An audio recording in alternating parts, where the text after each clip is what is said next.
Piece 19. Good advice. Grandfather said that sometimes we receive a piece of advice that we do not want. What he meant was that truth is not always self-evident. Unless you soon begin to awaken, both spiritually and educationally, you will experience unnecessary intellectual pain and unwarranted economic suffering. The choice is up to you. Have you ever noticed that from a very young age, we are truly inundated with advice and guidance? Now I admire the animal kingdom when it comes to giving counsel and life skills. The mother lion, for example, when instructing her cubs, has killed and eaten prey before. Failure to do so results in simple Darwinian selection.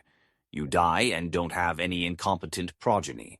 These hard-earned skills have been passed on through generation after generation by the removal of the weaker and less intelligent members, thereby allowing the superior beast to survive and multiply.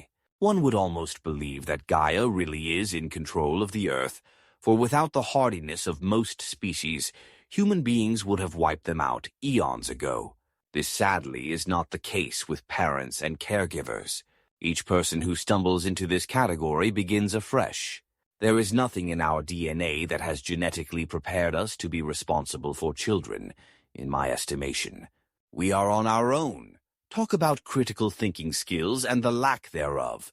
Soon we are called on to proffer advice and direction. We extend our opinions in total ignorance because the world has moved on by at least one generation, sometimes two, depending on the parent's age. We are stating ideas that are old and stale, but we think they are current and insightful, hence our modern predilection to control our children. Tell me, high school students, is this true? Of course it is. The result is a worldwide crew of sallow misanthropes with little desire to engage in the living world. Why would 43% of young people under the age of 25 not have a job, or have an inferior one that is little more than wage slavery? Of course, it is partially true that the changing economic reality is generating less and less jobs in the traditional sense. What is really happening, however, is much more pernicious. The millennials and post-millennials are too smart and too entitled. They do not want to put in the effort to acquire the necessary 10,000 hours of experience to achieve the beginnings of expertise. Why? The simple answer is that they don't believe they have to. The internet tells them that everything is achieved effortlessly. Harsh reality steps into play after the third or fourth failed attempt at securing a successful position. Many, I read, are branching out into the entrepreneurial world.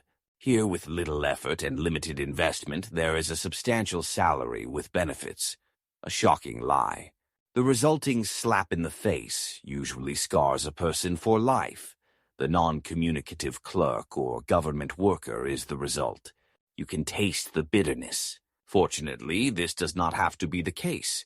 This is not the prescribed lot for these groups. To evade this spiritual tragedy, however, we, as parents, have to be educated in the realities of the modern world. The first and most important lesson is that the marketplace does not care about your degrees. It deeply cares about your passion and commitment to you and your career, whatever that is. So, you must find a career, not a job. The second bit of wisdom is that you need to spend time nurturing your vocation. You cannot come out of theoretical training, such as realized at a university, and secure a top-notch position. Learn to go to work for years at relatively low pay, and then the results may flow. Read the biography of Dame Hadid for some thoughtful insight. The final chestnut is, be excited with life. It is your one and only life in this reality. If you are not excited with your life, no one else will be. The adoption of these three basic tenets will revolutionize the job market. Failure to do so will hurl the economic train further along its ever-weakening trestle. Nothing good can result. The Western Roman Empire collapsed in 476, and Western Europe only began to show signs of rebirth with the crowning of Charlemagne in 800. Some 11 generations of humanity had passed in semi-chaos. Luckily, our efforts and critical thinking skills can preclude these results. The great educator Sir Ken Robinson has a thought. The fact is that given the challenges we face, education doesn't need to be reformed. It needs to be transformed.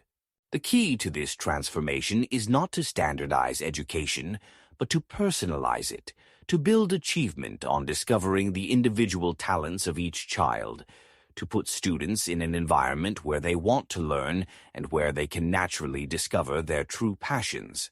Creativity is as important as literacy.